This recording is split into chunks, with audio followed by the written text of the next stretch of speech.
desperdicios. Cada aragonés desperdicia unos 147 kilos de comida al año.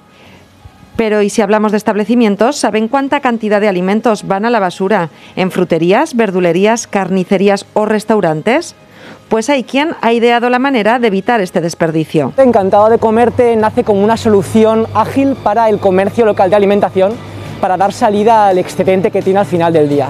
Es una aplicación que nació aquí en Zaragoza con una red de establecimientos colaboradores. Hay muchos fruterías, carnicerías que tienen un excedente que al final del día es difícil de darle salida. Pero a través de la aplicación se le puede dar salida a través de lotes que llamamos nosotros. Son lotes genéricos, es decir, yo como usuario no sé lo que me voy a llevar, pero eso le viene genial al comercio de alimentación para que no tenga que actualizar el contenido del lote, ¿no? A través de la aplicación se compra el lote y se viene a buscar al establecimiento dentro del horario especificado.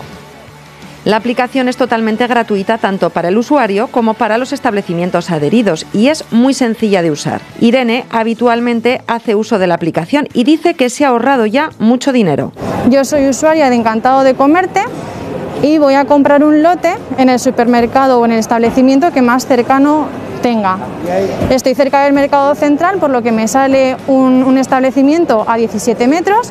Aquí tenemos un establecimiento de fruta variada a muy buen precio, entonces le voy a dar y nada, a golpe de clic voy a comprar el lote, me va a salir un recibo como que lo he pagado, ya estaría la compra realizada. Ahora solamente tengo que pasar por el establecimiento y recoger mi lote sorpresa. Me falta la pela. Hola, buenos días. Buenos días, cariño. He comprado en Encantado de Comerte. Vengo a recoger el lote.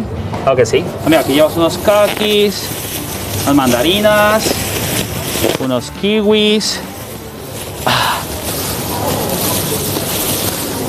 Aquí tienes unas manzanas y unas peras. Vale, pues muchísimas gracias. Gracias. Hasta luego. Chao. Con la fruta ya en nuestra cesta de la compra, Irene va a por otro lote en una panadería. De nuevo, va a ahorrarse más de 6 euros y evitará que determinados productos terminen en la basura. Pues mi lote de Overpani por 2,99 contiene un lote de dulce y salado, con saladitos salados, después magdalenas y napolitanas y magdalenas dulces. Y así es como esta aplicación Made in Zaragoza ha conseguido salvar 10 toneladas de comida desde que comenzó su andadura.